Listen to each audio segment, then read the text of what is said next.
Hemos estado hablando de el nuevo orden mundial.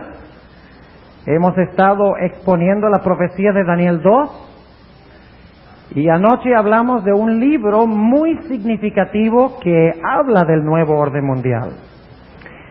Ahora esta noche queremos hablar de el origen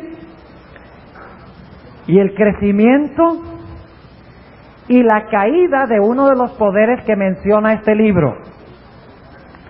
Pero antes de hacerlo, quisiera invitarles, junto conmigo, a que pidamos la bendición del Señor en el estudio de su palabra. Oremos.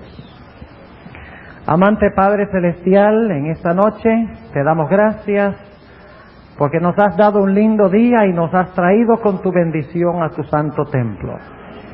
Y al abrir tu palabra lo hacemos con reverencia, pues sabemos que nuestros pensamientos no son los tuyos.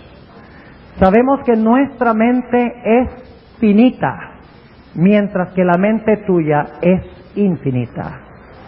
Y por eso en esta noche te rogamos que por medio de tu Espíritu vengas a nosotros e ilumines nuestras mentes para recibir tu sabiduría divina.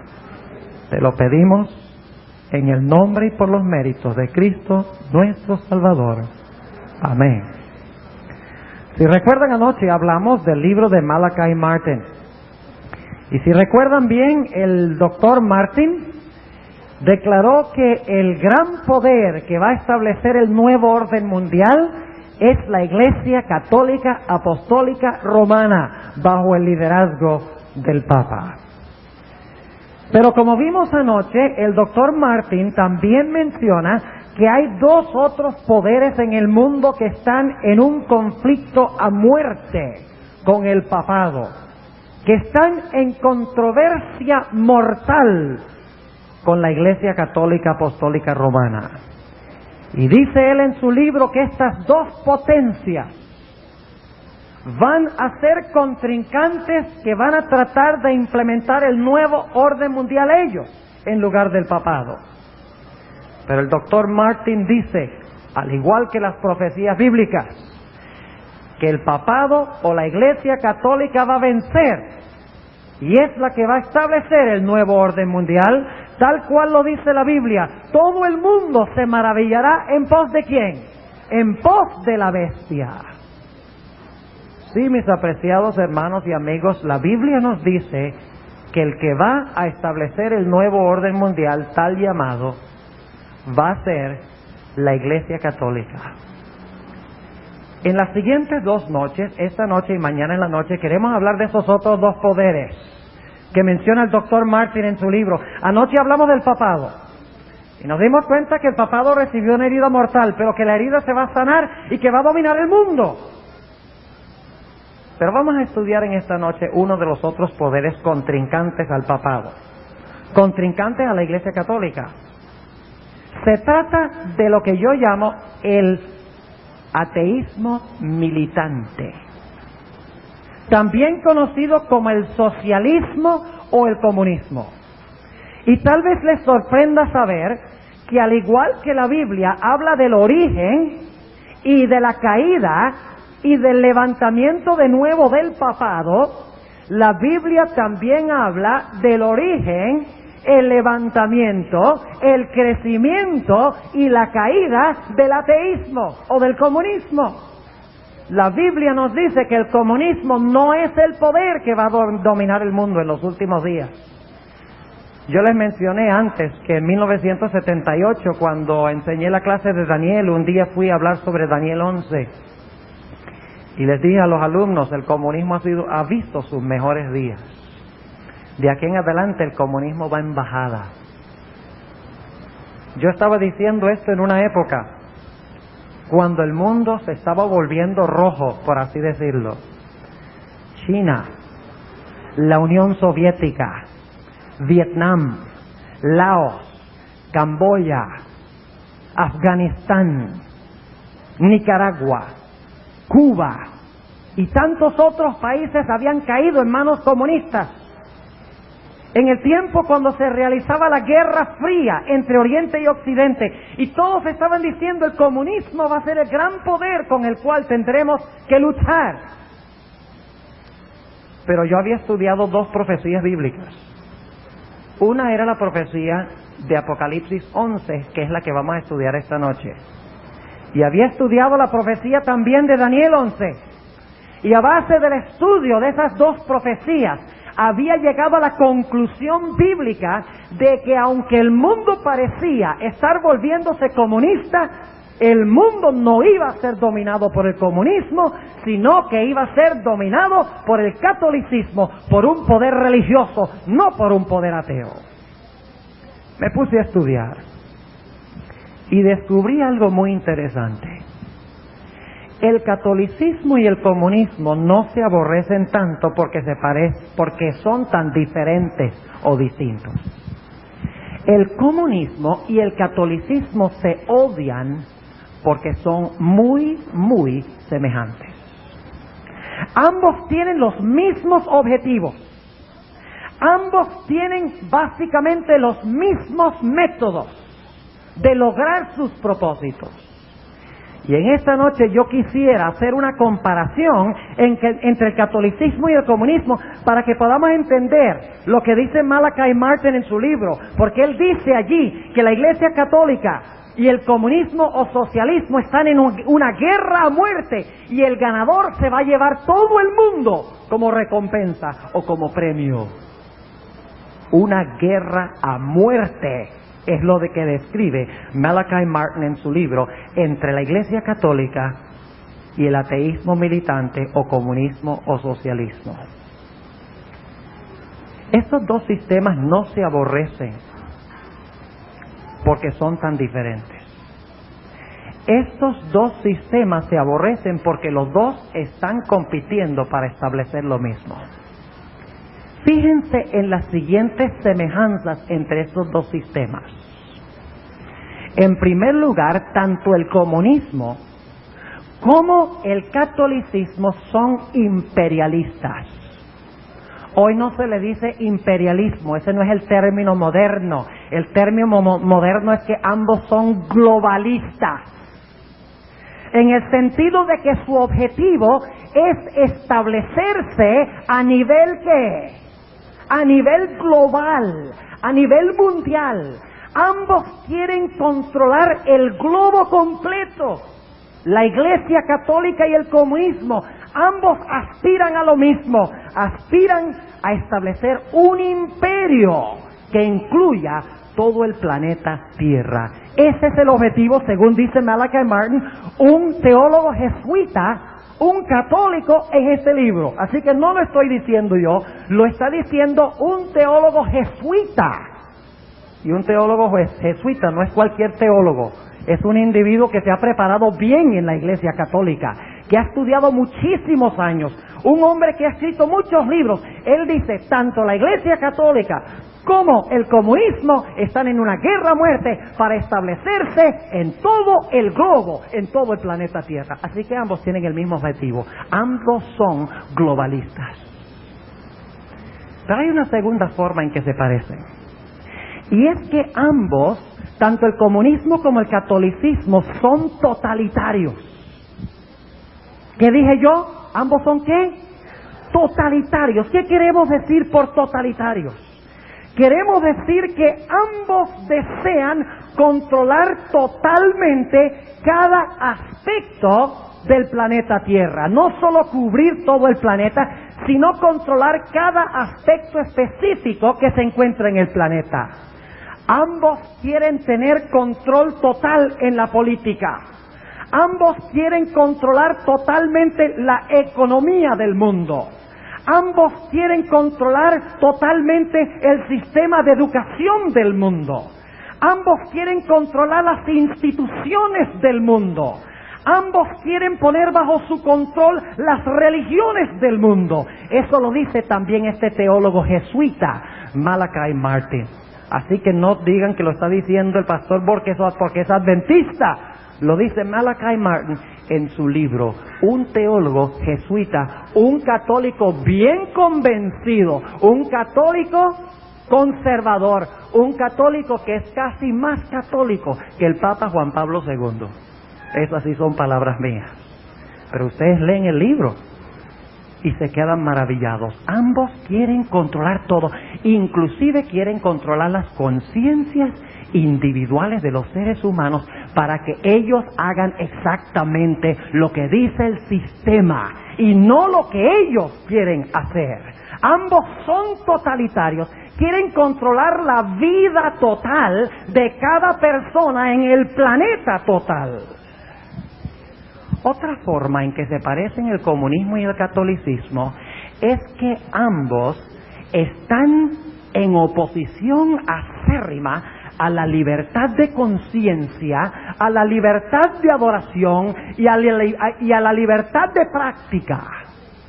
En otras palabras, ambos sistemas se oponen a la idea de que cada individuo puede servir a Dios de acuerdo a los dictámenes de su propia conciencia. Los que han vivido en países comunistas saben cuán difícil es adorar a Dios en un país comunista. Saben cuán difícil es llevar adelante la religión en un país comunista. Aunque se ha ido desmoronando el comunismo y ahora es un poco diferente como resultado de lo que ha hecho la Iglesia Católica, como hablaremos dentro de unos momentos. No obstante, es muy difícil confesar a Dios y adorar a Dios en un país comunista. Pero ¿creen ustedes que eso es solo una característica de los países comunistas? Piensen ustedes del dominio de la Iglesia Católica durante la Edad Media. ¿Han leído ustedes en cuanto al dominio de la Iglesia Católica en la Edad Media? ¿Podía la gente creer lo que ellos querían creer? ¿Podían adorar a Dios de acuerdo a como decía su propia conciencia? ¿Tenían ellos libertad de cultos? ¿Tenían libertad de creencia? No, porque el catolicismo y el verdadero cristianismo están en riña radical en lo que respecta a creer y adorar de acuerdo a mis prácticas de conciencia. La Iglesia Católica está muy alarmada, porque en el sur de México, yo leí esto en un periódico hace poco, porque en el sur de México, la Iglesia Católica lentamente está perdiendo el país a los adventistas, a los testigos de Jehová y a los pentecostales. ¿Saben ustedes que en el sur de México hay ciudades donde cerca del 75% de los que viven en esos pueblos son adventistas? En pueblos, 75% adventistas. Y el Papa, cuando fue a México, se aseguró muy bien de que fuera al sur de México, porque está alarmado. Inclusive llamó un consejo de obispos recientemente para ver qué pueden hacer para evitar que la Iglesia Católica siga sangrando en el sur de México y en otros países del mundo.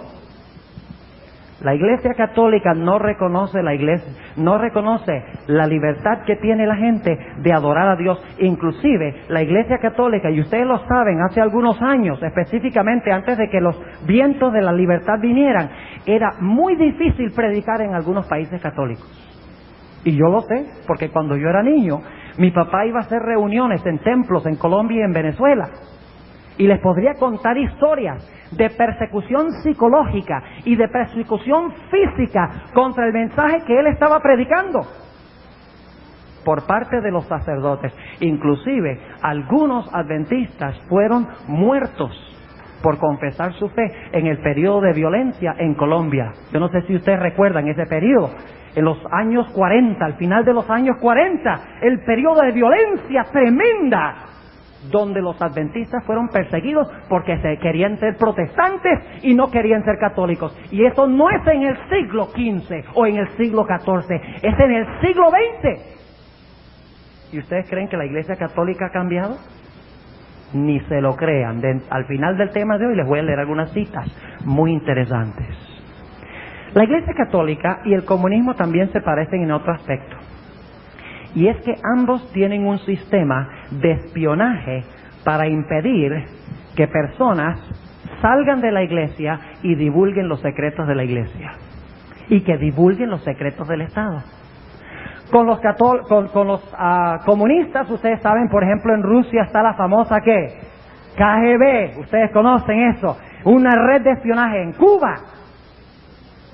Hay una red de espionaje tremenda, inclusive familiares espiando a otros familiares.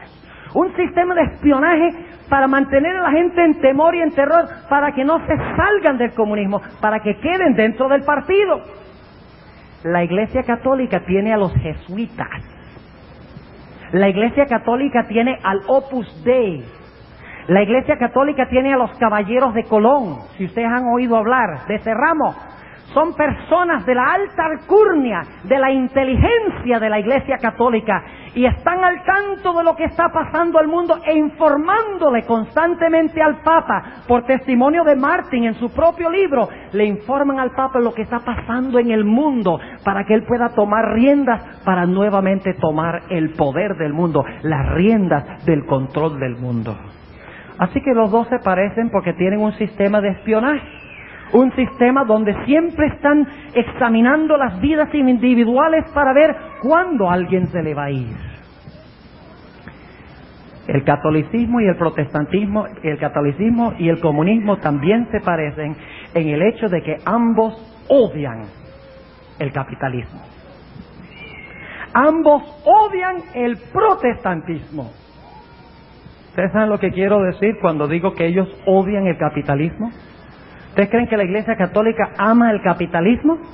No, porque para que exista el capitalismo tiene que haber libertad de ¿qué? La economía debe ser libre. Debe haber ¿qué? Competencia. Y cuando hay competencia, un individuo no puede tener dominio. No ama el protestantismo porque el protestantismo primordialmente enseña ¿qué? El protestantismo enseña principios democráticos, la separación de la Iglesia ¿de qué? Del Estado. No mezclar la Iglesia y el Estado. Y además el protestantismo enseña que cada individuo tiene el derecho de pensar, de crear, de razonar en armonía con los dictámenes de su propia conciencia. Eso enseña el protestantismo. El catolicismo dice, no señor. Todo debe estar bajo el dominio de la Iglesia. La gente debe pensar como la Iglesia, debe hablar como la Iglesia. Nada de democracia, totalitarismo. El catolicismo y el comunismo se parecen porque ambos se oponen a Dios. ¿Cómo dirá alguno? ¿Catolicismo no se opone a Dios? ¿Se opone el comunismo a Dios? Díganme ustedes, no veo al pastor Almaguer, pero ¿se opone el comunismo a Dios?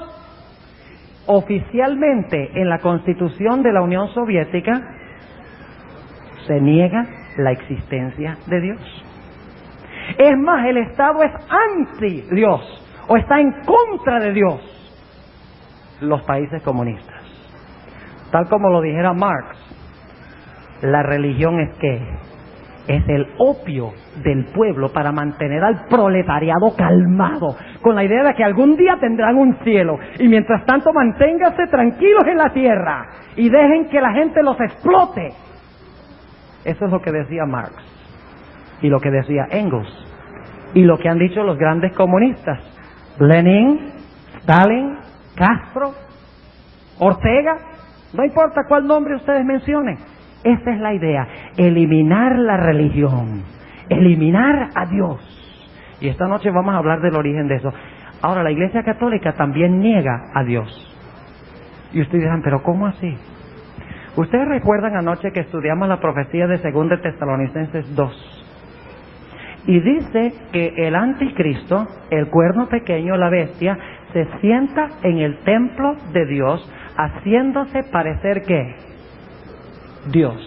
Ahora yo les pregunto, si un hombre se coloca como Dios en la tierra y hace que la gente olvide el Dios en el cielo, ¿los resultados son los mismos? ¿Negar la existencia del verdadero Dios? ¿Son los mismos resultados? La única diferencia es que el comunismo confiesa de que el Estado es Dios, si es que hay un Dios. El Estado es Dios. La Iglesia Católica dice que el Papa es Dios. Ambos ignoran y niegan la existencia de ¿qué? La existencia del verdadero Dios que se encuentra en el cielo. Ambos son anti-Dios. Porque dice del papado en 2 de Tesalonicenses 2, dice, se sienta en el templo haciéndose parecer Dios y se levanta contra todo lo que se llama ¿qué? Lo que se llama Dios. Y está hablando del catolicismo. Está hablando del sistema papal. Dice que se levanta contra todo lo que se llama Dios, igual que el comunismo. Ambos son contrarios a Dios, pero con diferentes métodos. También se aparecen mucho, porque tanto el comunismo como el catolicismo abundan en países donde abunda la pobreza, la ignorancia y el analfabetismo. ¿Sí? El comunismo generalmente no florece en países donde hay mucha clase media. El comunismo y el catolicismo generalmente cohabitan en los mismos países, donde hay pobreza, poca educación e ignorancia. ¿Y saben por qué? Porque tanto el comunismo como el catolicismo les interesa que la gente se mantenga ¿qué? Ignorantes para que se las pueda ¿qué? Controlar. Porque una persona ignorante que no piensa, que no tiene libertad de pensar, que no puede adorar a Dios de acuerdo a los principios de su conciencia, es mucho más fácil de ¿qué? De dominar y de controlar. Por eso no se enfatiza mucho la educación de los analfabetos y que suban en el rango aquellas personas que son pobres. Ustedes miren los países más progresistas del mundo, del occidente, y ustedes encontrarán que los países más progresistas y avanzados tecnológicamente y económicamente son los países protestantes. Y los menos avanzados y subdesarrollados son los países donde habitan lado a lado el comunismo y el catolicismo. Otra forma en que se parecen estos dos sistemas es que estos dos sistemas ambos tienen un sistema de educación que les lava el cerebro a la gente. Decía San Ignacio de Loyola, dame un niño hasta los 7 años y será un católico fiel hasta la muerte. Aquellos que han vivido en países comunistas saben muy bien cómo se les lava el cerebro a los niños.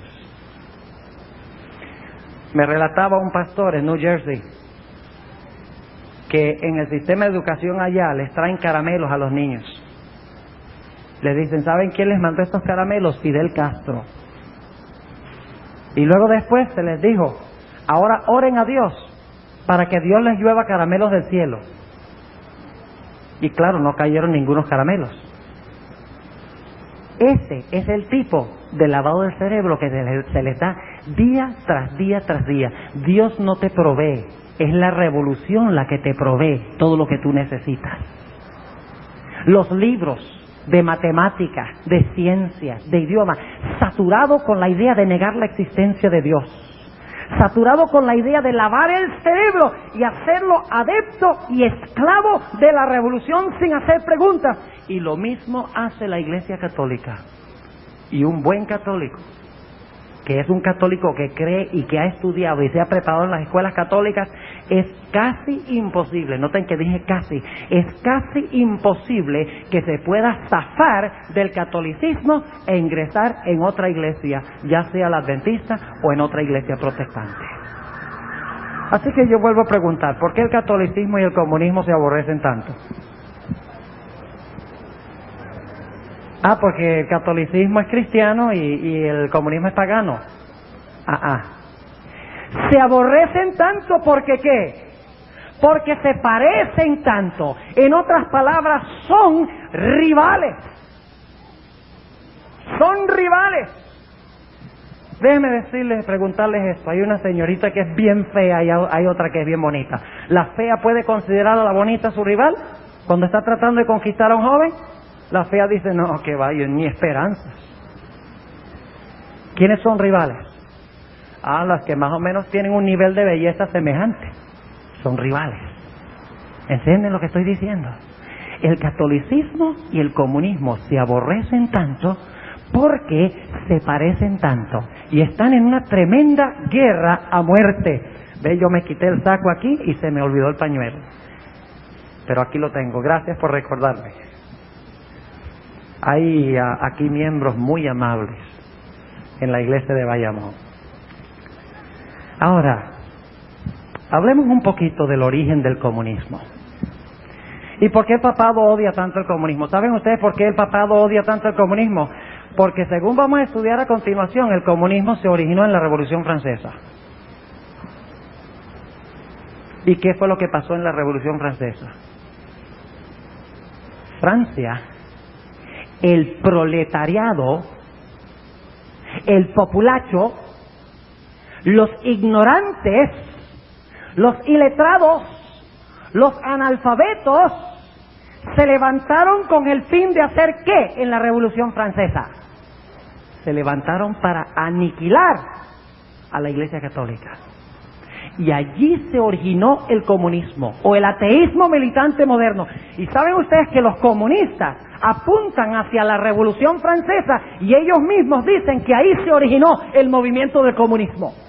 Porque fue en Francia, por primera vez en la historia del mundo, que una nación con militancia, es decir, con la mano alzada, negó la existencia de Dios y proclamó que el Estado era Dios. Y allí se originó el espíritu del comunismo, del socialismo que niega la existencia de Dios. Y cuando se levantó el comunismo, cuando se levantó el ateísmo en Francia, ¿qué poder cayó? El papado cayó. Y desde ese tiempo el papado no ha podido olvidar. El papado quiere, entre comillas, dulce venganza del ateísmo. Y saben ustedes que la Biblia dice que la dulce venganza vendrá por lo menos por un corto tiempo. Vamos a buscar en nuestras Biblias Apocalipsis el capítulo 11. Apocalipsis el capítulo 11. Y vamos a estudiar un poquito esta gran profecía en cuanto al origen del comunismo, tal cual lo relata la Sagrada Escritura. Y vamos a tener que avanzar bastante rápido, pero vamos a cubrir los puntos esenciales para que podamos entender lo que la Biblia dice de esto. Y vamos a empezar en el versículo 2. Apocalipsis 11 y el versículo 2. Dice lo siguiente: y echa fuera el patio que está fuera del templo, y no lo midas, porque es dado a los gentiles, y hollarán la ciudad santa. ¿Cuánto tiempo? Ahora yo quiero preguntarles, ¿qué es la ciudad santa? Inmediatamente cuando pensamos en la ciudad santa decimos Jerusalén. Esa es la tierra santa. Esa es la ciudad santa. Esa no es la ciudad santa según la Biblia. Porque Jesús declaró: vuestra casa os es dejada ¿qué? Desierta. Jesús abandonó la nación de Israel. Jesús abandonó el templo porque le rechazaron. Y por lo tanto, lo que antes era la ciudad de Dios, Jerusalén, donde habitaba Israel literal, ahora el Israel de Dios es ¿quién? ¿Qué es el Israel de Dios hoy? Si vosotros sois de Cristo, simiente de Abraham, ¿qué? Sois y herederos de las promesas, según Gálatas 3 y el versículo 29. O sea, un judío hoy es un individuo que ha recibido ¿a quién? Que ha recibido a Cristo como su Salvador personal. Entonces, ¿qué es Jerusalén? ¿Dónde se reúnen los israelitas? En Jerusalén. ¿Jerusalén es qué? Es la iglesia a donde se reúne el verdadero Israel que ha aceptado a Cristo. Ser hijo de Abraham no significa tener sangre de Abraham en nuestras venas. No significa que vivimos allá en Palestina. Ser israelita significa sencillamente que me he unido a Cristo, el verdadero israelita. Si soy de Cristo, soy Israel. Si soy de Cristo, soy ciudadano de Jerusalén. Ya no la Jerusalén terrenal, sino la Jerusalén ¿qué? Celestial. Mi nombre está escrito ¿dónde? Allá. Tengo pasaporte, tengo visa. Y algún día iré en el viaje, pero soy ciudadano allá. Esa es mi ciudad. Así que cuando dice que hollarán la santa ciudad, 42 meses, significa que había un poder que iba a hacer ¿qué con la iglesia? Iba a pisotear a la iglesia. ¿Durante cuánto tiempo? Ah, qué interesante. 42 meses. ¿Cuánto tiempo es eso? ¿Es lo mismo que estudiamos anoche? ¿Quién fue el que pisoteó a los santos por 1260 días, según estudiamos anoche? El papado durante la Edad Media.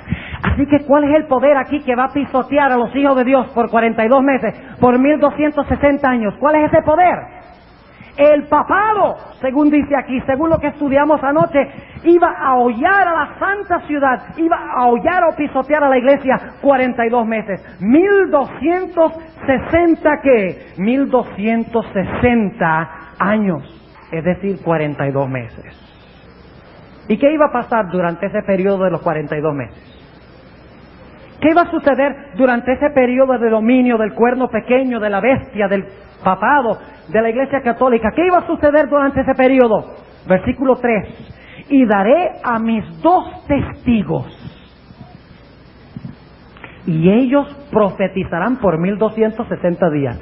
Ahí se dice de otra forma, el mismo periodo. No hay forma de fallar aquí, porque de 2 diferentes maneras Dios ha expresado el mismo periodo de tiempo, 42 meses y 1260 días. Dice que va a pisotear a los hijos de Dios, pero también, ¿qué va a pasar con los testigos? Ellos van a profetizar durante 1260 días, pero ¿cómo lo van a hacer? Versículo 4. Estas son las 2 olivas y los 2 candeleros que están delante del Dios de la tierra. Escuchen bien, los testigos, los candeleros y los olivos son lo mismo, o están relacionados. ¿Qué producían los olivos? Algo que les gusta mucho en Puerto Rico: aceitunas. ¿Y qué sacaban de las aceitunas? Aceite. ¿Y para qué se usaba el aceite? Para encender las lámparas. Ahora noten, los olivos producen aceite. El aceite entra al candelero, y el candelero da su ¿qué? Su luz, es decir, testifica, da testimonio. ¿Qué representan los candeleros? ¿Qué representan los 2 candeleros? Son los 2 testigos. ¿Qué simboliza? La Biblia. ¿Cuántas partes tiene la Biblia? La Biblia tiene 2 partes, 2 testigos. Jesús, hablando del Antiguo Testamento, en Juan 5:39, dijo: el Antiguo Testamento da testimonio de mí. Y Juan, en el capítulo 20 de su libro, San Juan, el capítulo 21, y el versículo 24, dice: estas cosas fueron escritas para dar testimonio de Cristo. Y está hablando del Nuevo Testamento. Así que tanto el Antiguo como el Nuevo Testamento dan ¿qué? Testimonio. Son testigos. Son 2 testigos que dan luz cuando van vinculados con el ¿qué? Con el Espíritu Santo. Porque la Biblia y el Espíritu Santo van juntos. Santos hombres de Dios hablaron siendo inspirados por el Espíritu Santo. Las 2 cosas van vinculadas. El aceite entra a la lámpara, el Espíritu Santo se une a la Biblia, y como resultado la Biblia da luz. Los candeleros dan ¿qué? Los candeleros dan su luz. Ahora, ¿cómo quiere Dios que su palabra dé luz? ¿Cómo quiere Dios que su palabra dé luz? ¿Y poquitico? ¿Medianito? ¿3/4? ¿O quiere Dios que su palabra dé plena luz? Él quiere que dé plena luz. Pero durante este periodo, aparentemente la Biblia no estaba hablando con mucha fuerza. Porque dice que la Biblia estaba profetizando ¿cómo? Durante estos periodos, que se llaman las edades ¿cómo? ¿Cómo se llaman las edades qué? No les oigo. ¿Las edades qué? Oscuras. ¿Por qué oscuras?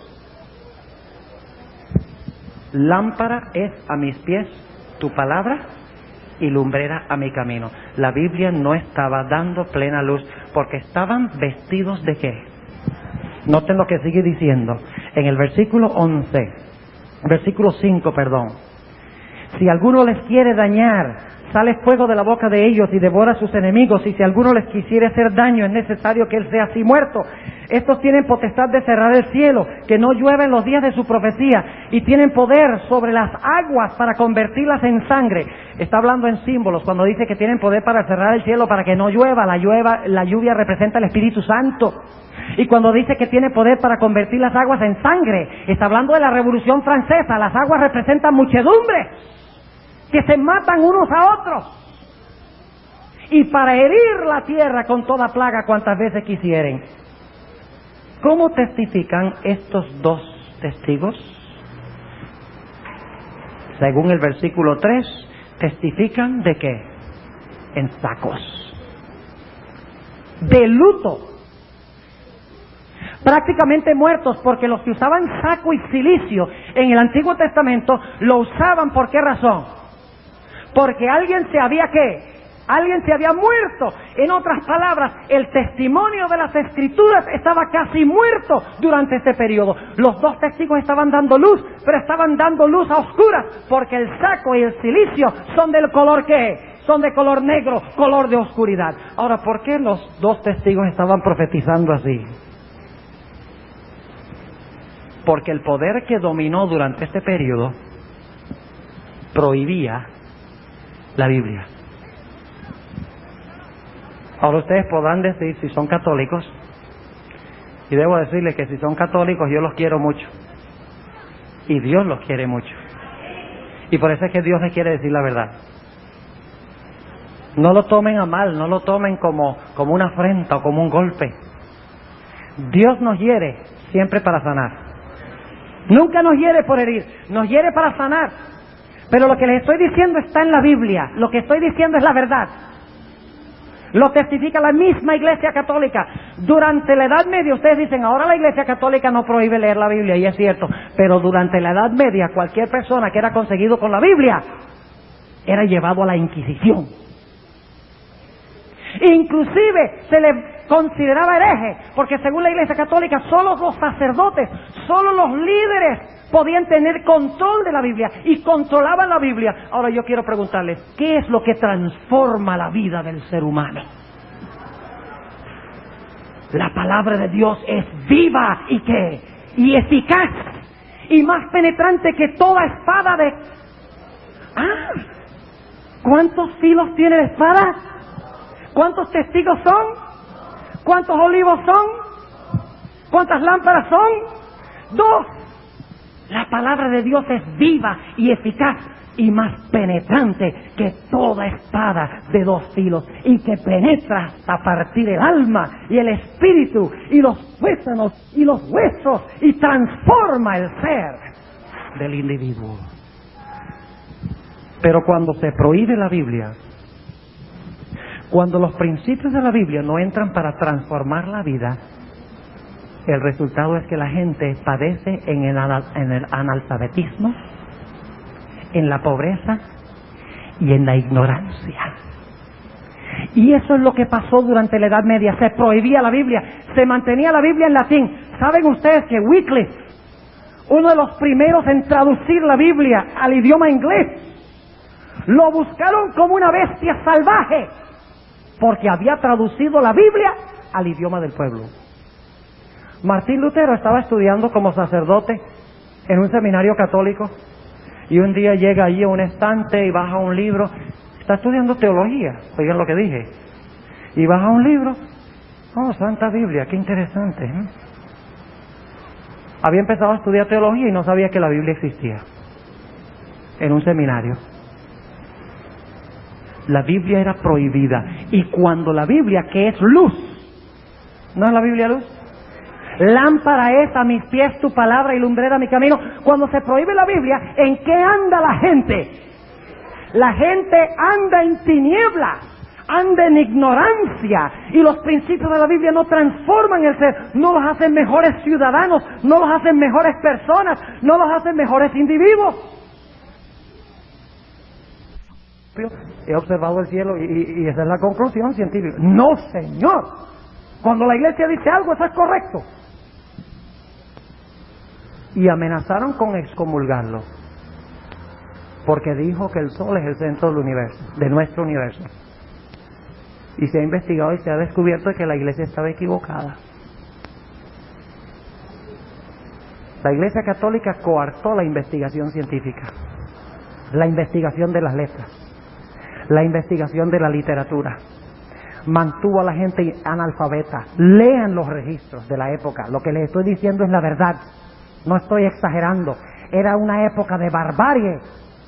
Presentaron una vez una serie llamada La Sangre Dorada de los Borgia, que yo no sé si la han presentado aquí alguna vez, hablando de la inmoralidad que existía en la Iglesia Católica durante la Edad Media. Era algo deplorable. papas viviendo con varias mujeres, papas que estaban practicando actos homosexuales, clérigos que traían pobres personas que querían estudiar la Biblia, como los valdenses y los albigenses, y los llevaban al matadero, los quemaban en la estaca, los estiraban, les explotaban pólvora en la boca, les cortaban el cuerpo, les ponían miel en las cortaduras y luego les llenaban de hormigas para que las hormigas se las comieran vivos. Todo era cosa que hacía la iglesia. Mantenía a la gente en ignorancia. Los 2 testigos profetizaron en sacos. No dieron mucha luz. Y por lo tanto la gente era mantenida en ignorancia. Pero déjenme decirles algo. Cuando ustedes mantienen a un niño amarrado en un asiento por 24 horas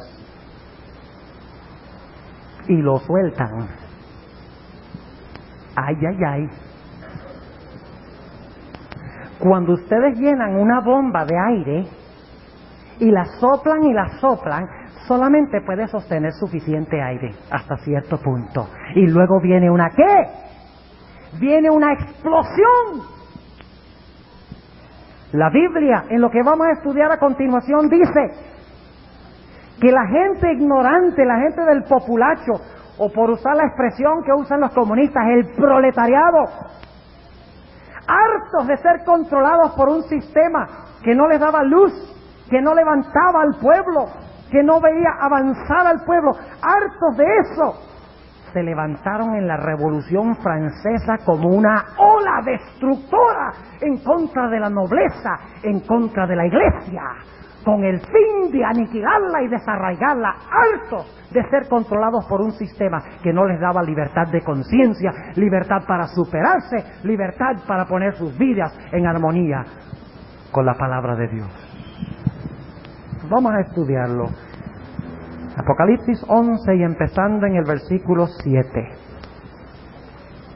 Y cuando ellos hubieren acabado, realmente significa cuando ellos estuvieren acabando su testimonio. ¿Y cuándo están acabando su testimonio? Aproximadamente. ¿Qué fecha? Bueno, dice que dan testimonio ¿cuánto tiempo? Bueno, 1260 ¿qué? 1260 días. ¿Que terminan en qué fecha? En 1798, cuando ellos estuvieran terminando su testimonio, va a pasar algo. O sea, cerca de esta fecha, poco antes de esta fecha va a pasar algo. ¿Y qué es lo que va a pasar? Dice, y cuando ellos hubieren acabado su testimonio, la bestia que sube del abismo hará guerra contra ellos y los vencerá y los matará. Oiga, como si no hubieran sufrido suficiente ya. ¿Saben cuál es el problema? En la Revolución Francesa la gente no hizo distinción entre lo bueno y lo malo. Para ellos, y todo lo que tenía que ver con religión era malo. Porque estaban explotando en contra de un sistema que los había mantenido en la ignorancia y el error. Así que no importaba que fueran templos, no importara que fueran sacerdotes, no importara que fueran reliquias, no importara que fueran rollos sagrados, inclusive no les importaba si fuera la Biblia, porque identificaban la Biblia con el sistema que pretendía tener la Biblia y pretendía esconder la Biblia. Y por lo tanto se levantó la revolución del proletariado, una revolución del ateísmo. Y no solamente destruyeron lo que era malo, sino que se levantaron con la intención de destruir lo que era bueno, sin distinción. Y por eso es que hoy en día, apreciados amigos y hermanos, yo pregunto, ¿cómo ve la gente a la Biblia en nosotros? Si nosotros estamos dando un mal testimonio de la Biblia, la gente no va a decir, ah, mire esa gente. La gente le va a inculpar ¿a quién? A Dios, y va a inculpar a ¿qué más? Va a inculpar o echarle la culpa a su palabra. No va a hacer distinción. Y van a culpar a la iglesia adventista. Y lo van a poner todo en un paquete. No van a decir, la Biblia que tienen es buena y ellos son malos. No. Esto fue lo que pasó. Dice que se iba a levantar un poder del abismo. Y hará guerra contra ellos y los vencerá y los matará. ¿Qué iba a hacer? ¿Qué iba a pasar con los 2 testigos cerca de 1798? se iba a levantar un poder del abismo y dice que iba a vencer a los 2 testigos, es decir, iba a vencer a la Biblia e iba a matar a la Biblia. ¿Saben ustedes que esto se cumplió históricamente? Se cumplió en el país de Francia. El 23 de noviembre 23 de 1793 se dio un decreto de cerrar todas las iglesias, de matar a todos los clérigos y de confiscar todas las copias de la Biblia y traerlas a la plaza pública para quemarlas, con la intención de desarraigar a la Biblia de Francia. 23 de noviembre de 1793. El pueblo se levantó como una ola. Ustedes pueden leerlo en los libros de los historiadores, en cualquier biblioteca. Se levantaron y fueron y buscaron a los gobernantes, porque la Iglesia Católica se había unido ¿con quiénes? Se había unido con los reyes, con los gobernantes. Por lo tanto, la gente decía, Iglesia y Estado, eso es lo mismo. Tienen el mismo problema, están igual de corrompidos. Vamos a buscar a los nobles, vamos a buscar a los reyes, vamos a buscar a los sacerdotes, vamos a buscar a toda esa gente y vamos a aniquilarla. Inclusive busquen todas sus Biblias y vamos a eliminarlas también, porque la Biblia también la tiene la Iglesia. ¿Entienden lo que estoy diciendo? Y así fue que en la Revolución Francesa, óigame, lo que pasó allí fue bárbaro. Lo que pasa es que nosotros vivimos en 1991 y eso fue hace más de 200 años. Y bueno, ¿qué nos afecta eso a nosotros? Ahí fue el origen del ateísmo. Ahí se originó el comunismo. El ateísmo militante, que tiene el propósito de conquistar el mundo, ahí se originó. Ahí se originó la idea de que la religión es el opio del pueblo. En Francia, tal cual lo profetiza la Sagrada Escritura. Ahora tenemos que avanzar más rápidamente. Dice en el versículo 8, y sus cuerpos serán echados en las plazas de la grande ciudad. ¿Qué iba a pasar con los cuerpos de los 2 testigos? ¿Iban a ser echados dónde? Ni siquiera se les iba a sepultar. ¿Y saben ustedes qué hacían con las Biblias? Las tiraban a la calle. Las quemaban en las plazas públicas, la Sagrada Escritura. Inclusive se burlaban de la Biblia. ¿Saben ustedes? Y esto lo digo con reverencia, pero es lo que le decía la gente en las calles. La gente en las calles ponía en un trono a la diosa de la razón. Y decían, crucificad al maldito, hablando de Cristo Jesús. Ahora, no podían agarrar a Jesús del cielo, pero lo crucificaron a través de ¿qué? A través de su libro, porque este libro es Cristo en forma escrita. Esto es Cristo en la tierra, este libro, unido con el Espíritu Santo. Esto es Cristo aquí. Asimilamos a Cristo leyendo la Biblia. Y en la Revolución Francesa, cuando dijeron, crucifiquen a ese individuo, y ya usé la palabra y no la voy a volver a usar, estaban diciendo, crucifiquen la Biblia. Sigamos leyendo. Y sus cuerpos serán echados en las plazas de la grande ciudad, que espiritualmente es llamada Sodoma y Egipto. No olviden esto, muy importante, que espiritualmente es llamada Sodoma y Egipto, donde también nuestro Señor fue crucificado. Ahora tenemos un problema. ¿Jesús fue crucificado en Sodoma? No. ¿Fue crucificado en Egipto? Entonces, ¿qué es lo que quiere decir este texto? Dice, donde fue crucificado Cristo, en la ciudad que se llama espiritualmente ¿qué? Que se llama espiritualmente Sodoma y Egipto, espiritualmente. O sea, que Sodoma y Egipto en la antigüedad tenían rasgos semejantes a lo que pasó en Francia. Porque son símbolos, se está hablando espiritualmente. Ahora yo me pregunto, ¿cuál fue la característica principal de Sodoma? Nuestra palabra sodomía viene de allá. Sodomía. La gran característica de Sodoma era su inmoralidad. ¿Recuerdan cuando los hombres de Sodoma se reunieron alrededor de la casa de Lot? Y los 2 ángeles estaban adentro. Y los hombres dijeron, deja salir a esos hombres, que queremos conocerlos. Y no crean que ellos querían conocerlos como yo los conozco a ustedes. La palabra conocer en la Biblia se refiere a relaciones sexuales. conoció Adán a su mujer.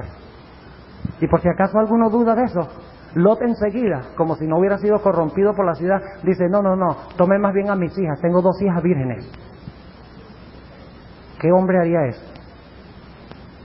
Y luego cuando las hijas de Lot salieron de Sodoma, emborracharon al padre y cometieron incesto con su padre y produjeron 2 hijos que dieron a luz 2 de las naciones más inicuas de la antigüedad. Sodomía, inmoralidad. En la Revolución Francesa, en las calles, practicaban abiertamente orgías, actos sexuales aborrecibles en público. La gente se desnudaba en las calles. Léanos los libros de los historiadores. Tal vez el mejor capítulo que yo he leído se encuentra en el Conflicto de los Siglos. La Biblia y la Revolución Francesa se titula ese capítulo y deberían leerlo, es tremendo. Dice que la gente le rendía homenaje a la diosa de la razón y practicaban obras de inmoralidad que ni voy a tomar tiempo para describirlas en este lugar. Pero dice que también se llamaba espiritualmente ¿qué? Egipto. ¿Cuál era el rasgo sobresaliente de Egipto? En la Biblia, Egipto se le llama el rey del sur. Recuerden ese detalle. En la Biblia, el rey del sur es Egipto. ¿Saben por qué? Porque al sur de la Tierra Santa, al sur de Jerusalén, el enemigo que venía del sur era ¿qué? Egipto. Pero aquí no está hablando de Egipto literal. Está hablando de una característica que tenía Egipto que existió en Francia. ¿Cuál fue la característica sobresaliente de Egipto? Según Éxodo 5:2, fue un espíritu ateo. Un espíritu de negar la existencia del Dios verdadero. ¿Pasó eso en Francia? Al pie de la letra.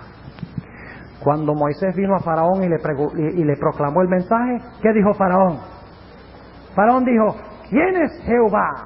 Yo no conozco a Jehová y no dejaré ir a su pueblo. Ateísmo. Así que en este lugar se iba a proclamar la no existencia de Dios, se iba a negar la existencia de Dios y se iba a practicar la inmoralidad. Precisamente lo que sucedió durante la Revolución Francesa.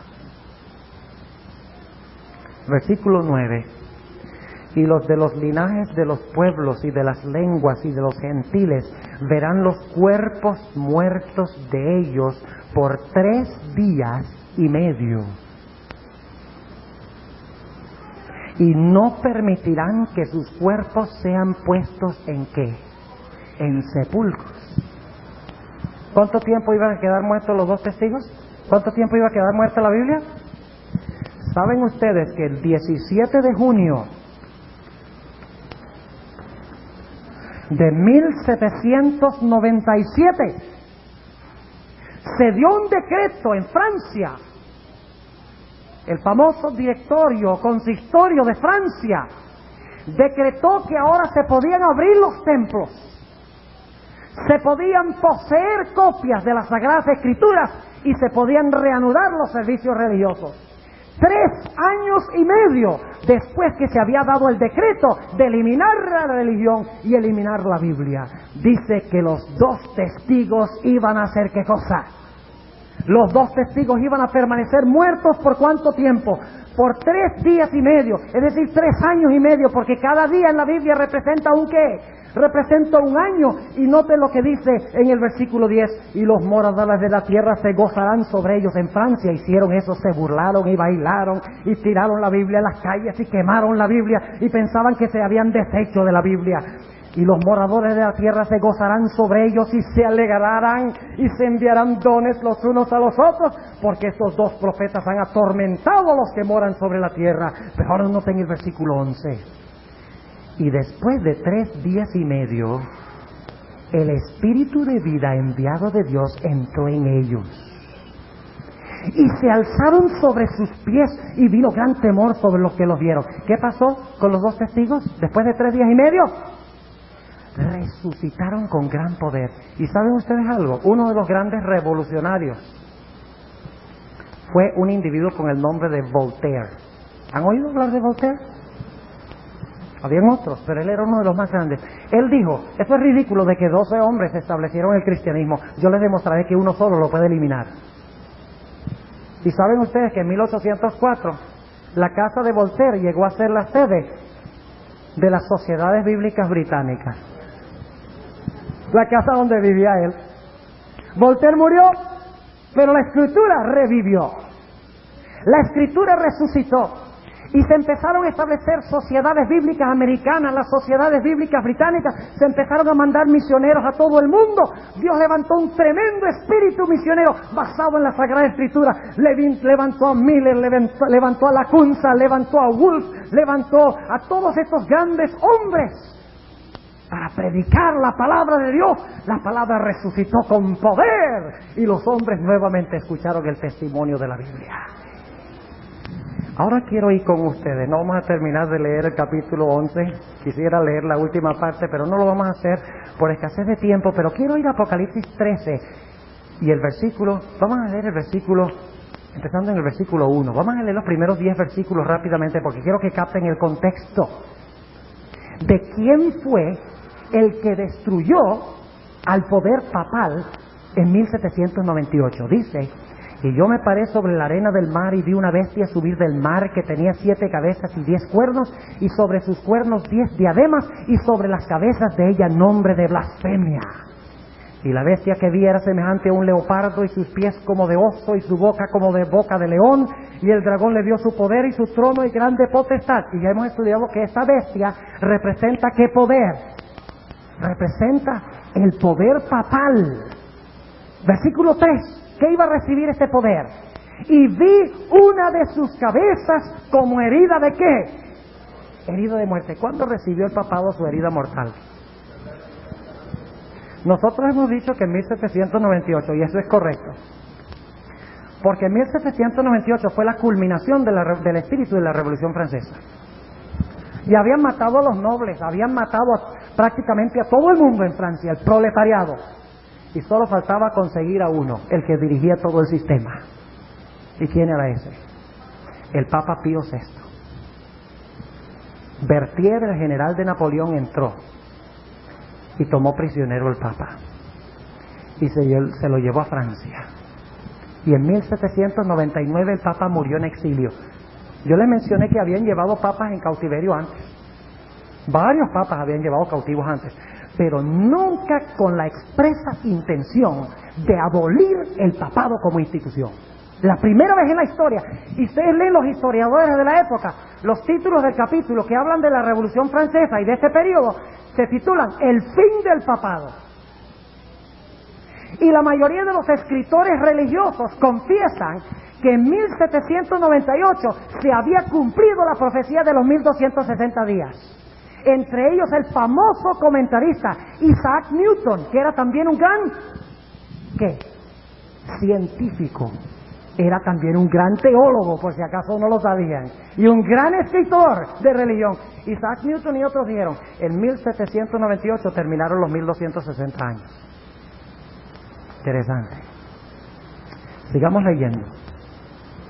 Y vi una de sus cabezas como herida de muerte. Pero ¿qué pasa? Y la llaga de su muerte que fue curada y se maravilló toda la tierra en pos de la bestia. ¿La Revolución Francesa fue el fin para la Iglesia Católica? ¿La mató por un tiempo? ¿Le dio una herida mortal por un tiempo? Claro que sí, pero ¿es el fin? No, dice, porque su herida de muerte iba a ser ¿qué? Curada. Y ahora noten el versículo 5. Y le fue dada boca que hablaba grandes cosas y blasfemias. Y le fue dada potencia de obrar ¿cuánto? ¿Es este el mismo poder de Apocalipsis 11? ¿Sí o no? ¿Es el mismo de Daniel 7? Claro que sí. Versículo 6. Y abrió su boca en blasfemias contra Dios para blasfemar su nombre y su tabernáculo y a los que moran en el cielo. Y le fue dado hacer guerra contra los santos y vencerlos. También le fue dada potencia sobre toda tribu, pueblo y lengua y gente. Y todos los que moran en la tierra le adoraron, cuyos nombres no están escritos en el libro de la vida del Cordero, el cual fue muerto desde el principio del mundo. Si alguno tiene oído, oiga. Y ahora escuchen el versículo 10. Versículo 10 es muy importante. Dice lo siguiente. El que lleva en cautividad, va en cautividad. ¿Quién era el que llevaba en cautividad durante los 42 meses? La Iglesia Católica. ¿Y qué se dijo? El que lleva en cautividad, ¿qué? Se va en cautividad. ¿Fue llevado el Papa cautivo? Claro que sí. Y note lo que dice la última parte del versículo. Dice, y es necesario que el que a cuchillo matare, hizo la Iglesia Católica durante esos 2260 años. Sí, el que a cuchillo matare, es necesario que a cuchillo sea ¿qué? Muerto. ¿Han oído ustedes hablar alguna vez de las guillotinas de la Revolución Francesa? Esas cuchillas que le cortaban las cabezas a los nobles y a los sacerdotes y a los líderes de la iglesia. El que a cuchillo mata en la Inquisición, es necesario que a cuchillo sea ¿qué? Sea muerto. Ahora yo quiero preguntarle, ¿ustedes creen que el papado ama mucho el espíritu del ateísmo? ¿Ustedes creen que la Iglesia Católica ama al ateísmo militante? ¿Ama el espíritu del proletariado que niega la existencia de Dios? Claro que no. Porque fue el espíritu del ateísmo, fue el espíritu del comunismo, el poder del proletariado, el poder del pueblo que se levantó para expresar su democracia y su independencia de la iglesia, lo que ha mantenido la herida mortal en función. Y mañana vamos a hablar un poco más de eso, porque el espíritu de la Revolución Francesa se transportó para los Estados Unidos de una forma distinta que lo que se transportó para la Unión Soviética y otros sitios. Pero el espíritu de independencia de la iglesia que tiene el occidente y que tiene el oriente se origina en la Revolución Francesa. Ahora, ¿quién es entonces el poder que va a vencer el mundo? ¿El comunismo? No, porque dice que el comunismo ¿qué? Le dio una herida ¿qué? Mortal al papado. Pero luego ¿qué dice la profecía? Oh, dice que la herida o la llaga de su muerte será ¿qué? Curada. Y todo el mundo se maravillará en pos del comunismo. Ah, no es así. ¿Qué dice? Todo el mundo se maravillará en pos de ¿qué? De la bestia. Vamos a ir a Daniel 11 brevemente. Daniel el capítulo 11. Y estoy andando rapidito.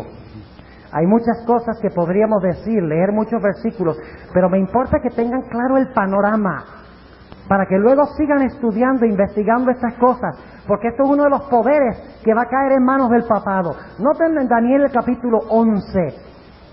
Y mientras ustedes están buscando el capítulo 11 de Daniel, permítanme ponerles aquí rápidamente lo que hemos estudiado en cuanto a las bestias de Daniel. Ustedes recuerdan que tenemos un león, un oso, un leopardo, un dragón o una bestia terrible. Luego tenemos ¿qué? Tenemos 10 cuernos. Luego tenemos el ¿qué? Tenemos el cuerno pequeño. Y luego entonces viene el juicio. Y entonces viene ¿qué? Viene el reino eterno de Cristo. El reino eterno de Cristo. Ahora, ¿saben ustedes que en Daniel 11 se repite lo mismo que tenemos aquí en Daniel 7 y también en Daniel 2? Porque podríamos también poner en la pizarra cabeza de oro, pecho de plata, vientre de bronce, piernas de hierro, los 10 cuernos, o los 10 dedos de los pies, más bien, y luego ¿qué? ¿Qué se mezcla con los 10 dedos de hierro? Se mezcla el barro, que es lo mismo que el cuerno pequeño, y luego ¿qué viene? Luego viene el juicio, el hijo que viene sobre la nube, la roca, es decir, y luego viene la montaña, es decir, el reino eterno. ¿Saben ustedes que Daniel 11 cubre el mismo territorio? Pero Daniel 11 no comienza con Babilonia.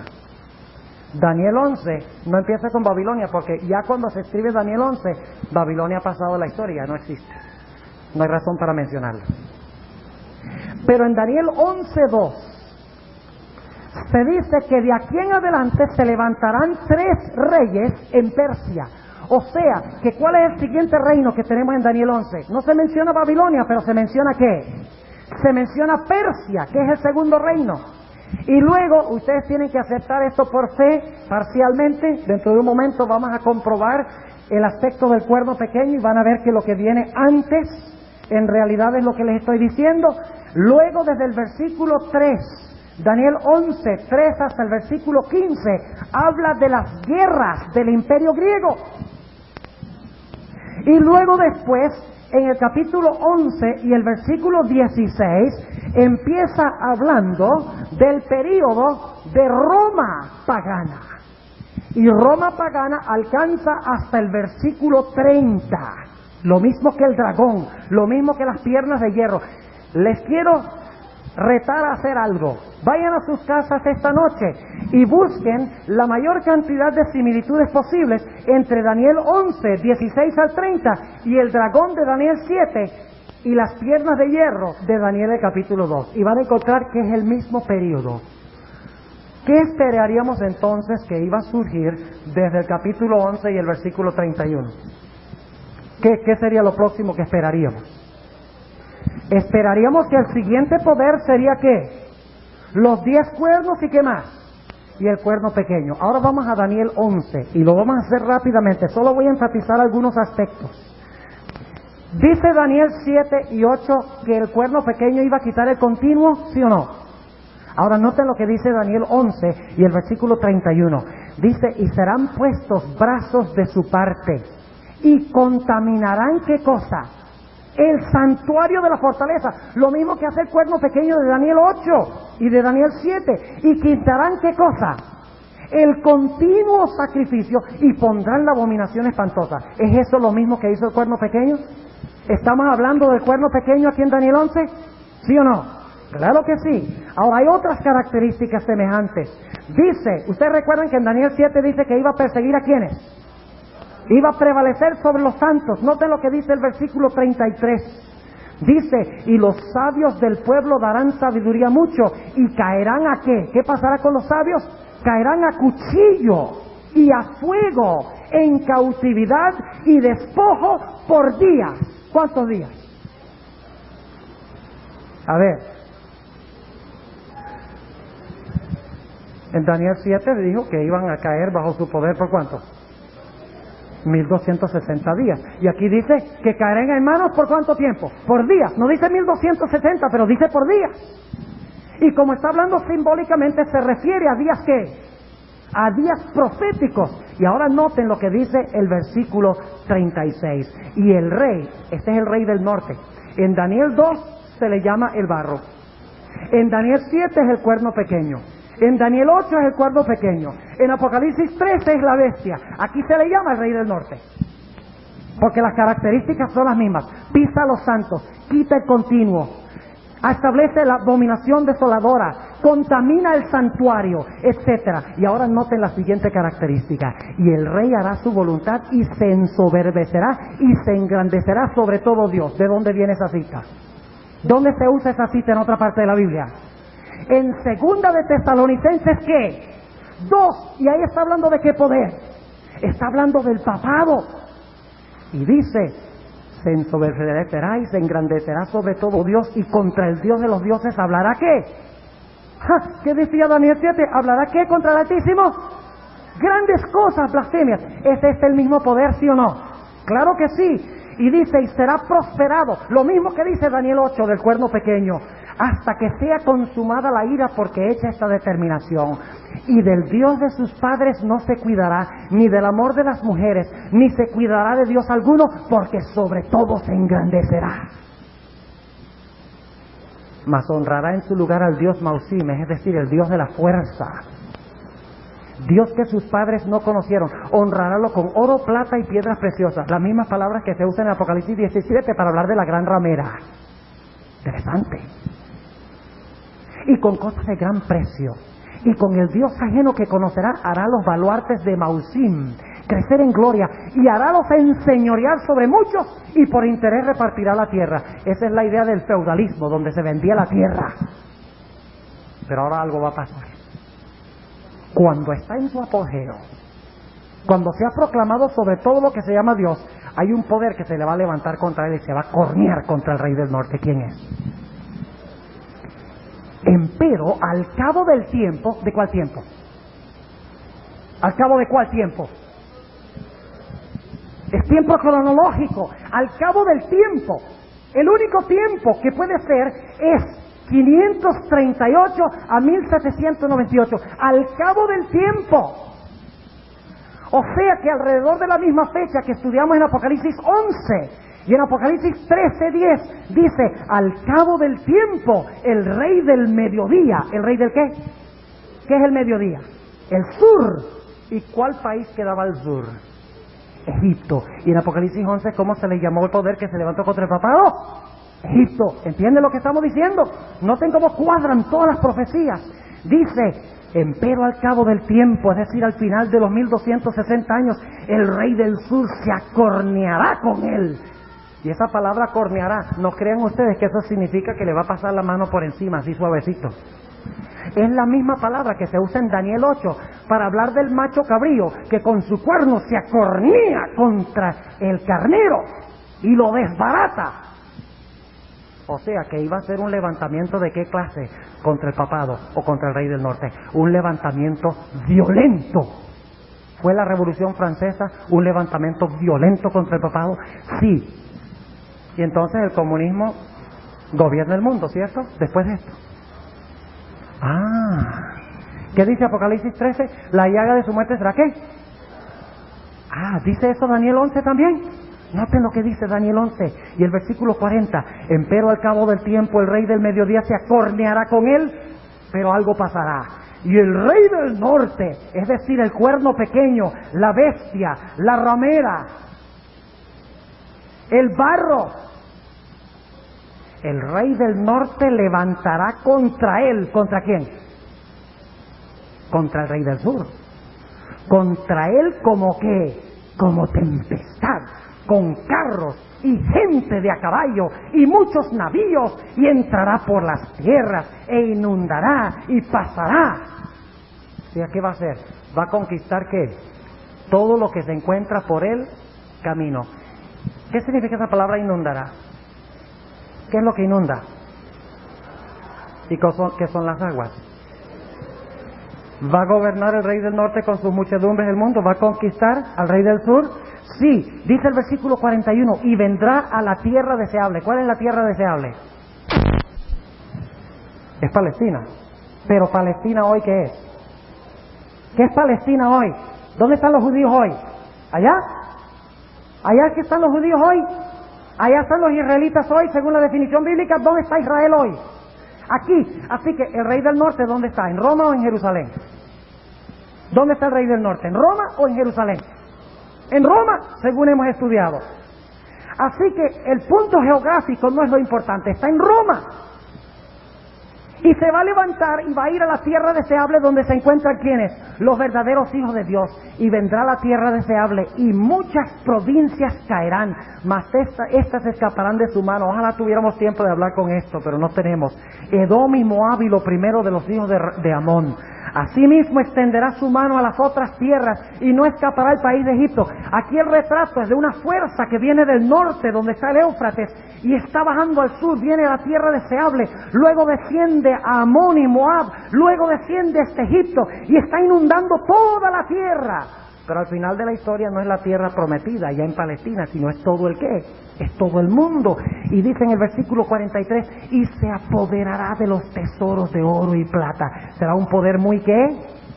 Muy rico. Y de todas las cosas preciosas de Egipto, de Libia y Etiopía por donde pasará.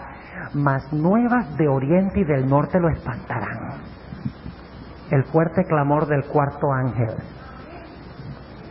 viene del norte y del oriente, por el norte y el oriente es el lugar donde habita Dios.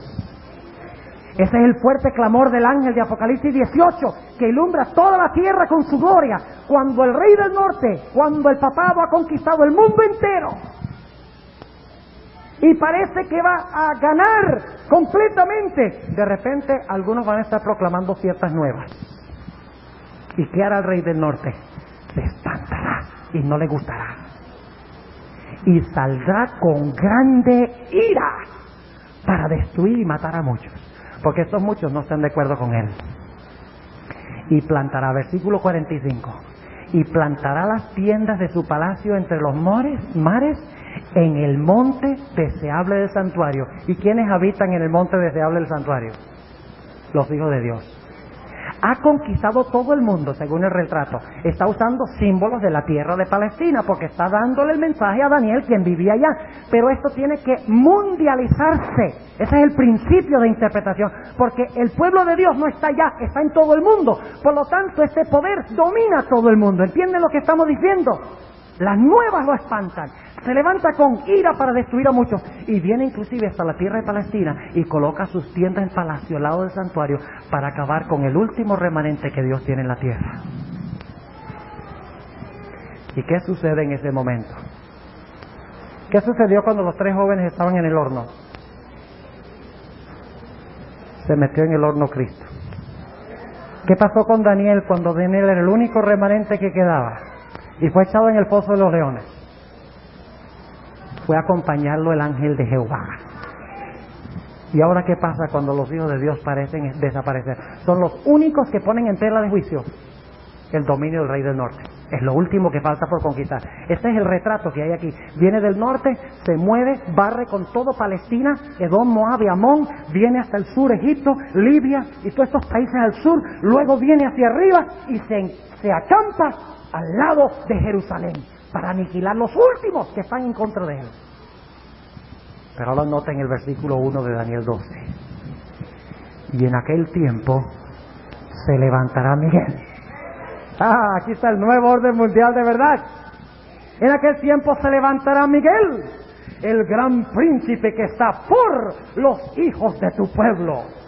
Y será tiempo de angustia, cual nunca fue después que hubo gente hasta entonces. No crean ustedes que va a ser todo facilito, color rosa.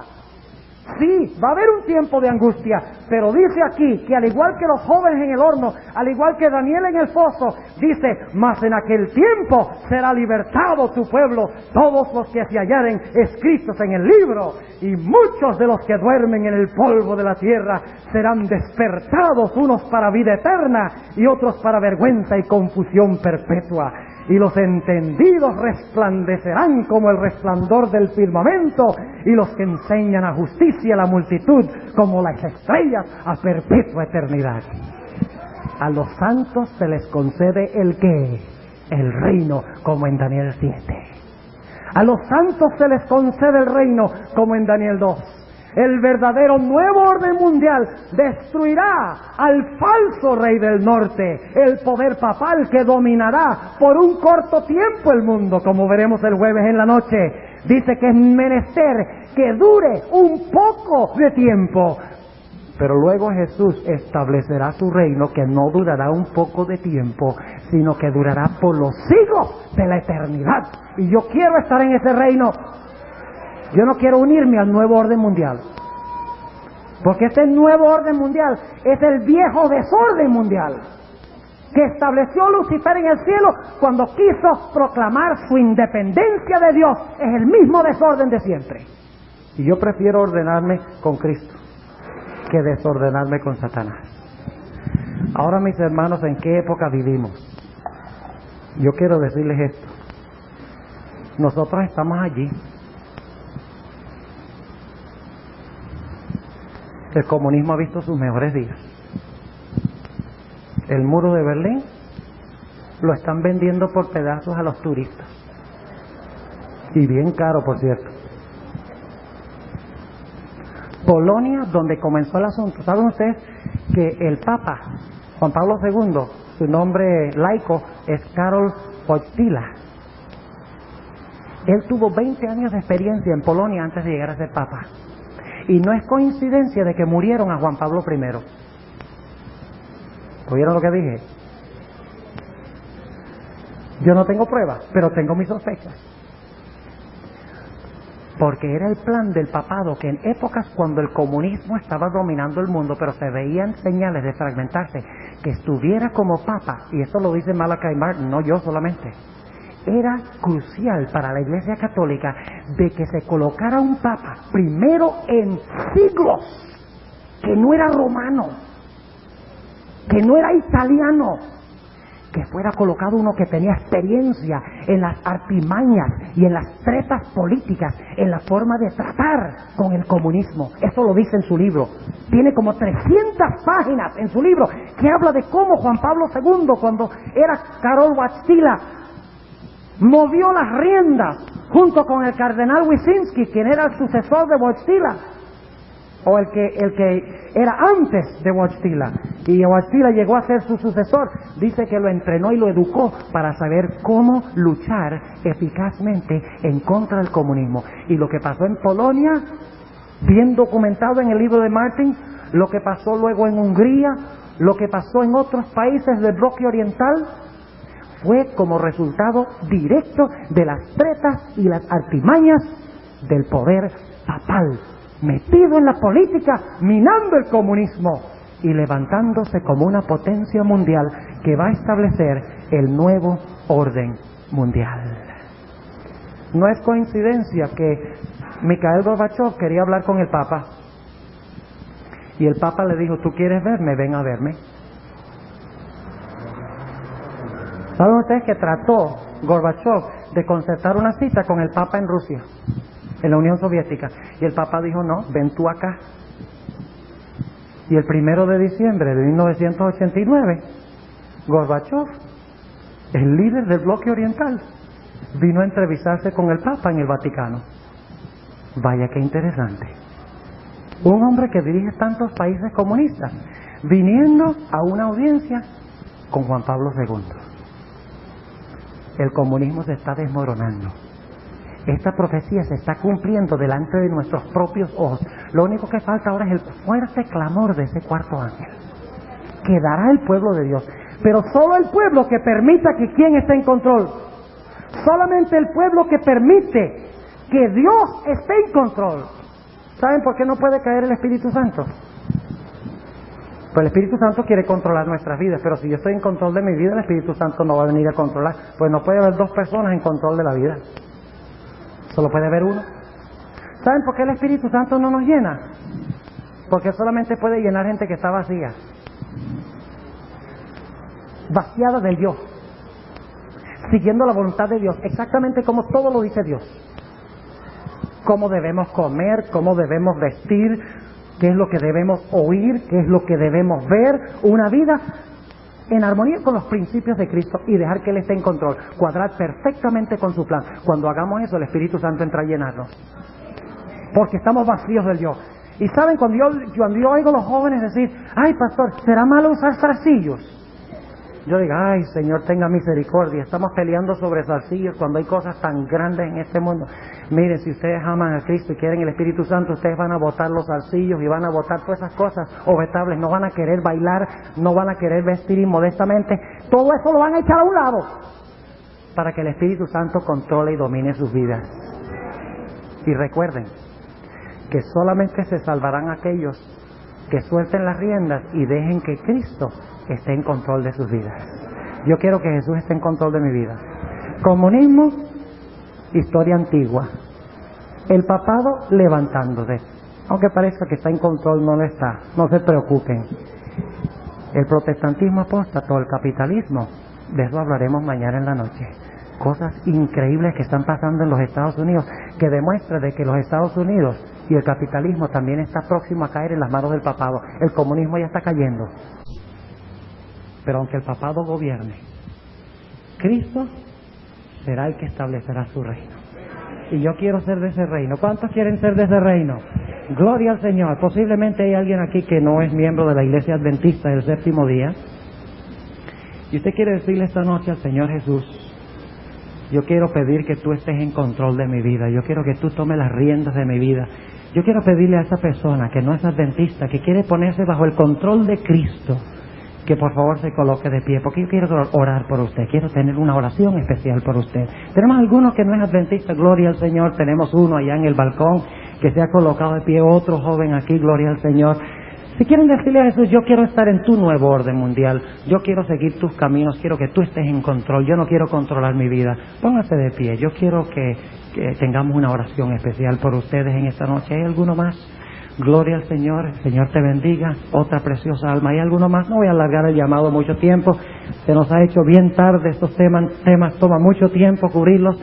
Pero hay alguno más. En unos pocos instantes. Gloria al Señor, joven. El Señor te bendiga abundantemente. Voy a estar orando por ti, por todos los demás. ¿Hay alguno más en esta noche que quiere darle su vida a Jesús y decir, yo quiero que tú controles mi vida? ¿Alguno más? Damos gloria al Señor. Yo sabía que había alguno más. La decisión más importante de tu vida. ¿Alguno más antes de estar en la oración? Si durante el tiempo que estoy orando sienten el llamado de Jesús de colocar sus vidas en sus manos, en las manos de Cristo, quiero pedirles que se pongan de pie. El Señor te bendiga, joven. Antes de la oración, el Señor lo llevó a colocarse de pie. ¿Alguno más en esta noche que quiere decirle esto al Señor Jesús? Bien, vamos a orar. Si alguno quiere colocarse de pie mientras oramos, siéntanse libres de hacerlo. Amante Padre Celestial, en esta noche hemos estudiado en cuanto al origen del comunismo. Hemos hablado en cuanto al ateísmo militante que quiere conquistar el mundo y establecer un sistema global. Hemos visto que va a caer. Hemos visto que el papado cayó y se levantó, se está levantando, pero pronto caerá. Veremos mañana que la civilización occidental también está en bancarrota y condenada a caer. No nos queda más dónde ir, Señor, sino a ti, porque tú estás en control. Este es tu mundo y tú establecerás tu reino en tu mundo. Te doy gracias, Señor, por estas almas que se han colocado de pie. Aquellos que no pertenecen a tu iglesia, pero quieren invitarte de que tú seas el que estés en control. Te doy gracias por estas personas, porque tú has tocado sus corazones. Te ruego, Señor, que verdaderamente tú entres en sus corazones ahora, que tú tomes control y que puedan tener vidas felices, llenas de paz, gozo y armonía a través de Jesús. Gracias por haber estado con nosotros en esta noche. Gracias por tu amor y tu misericordia en darnos estos mensajes. En el nombre de Jesús. Amén. Amén.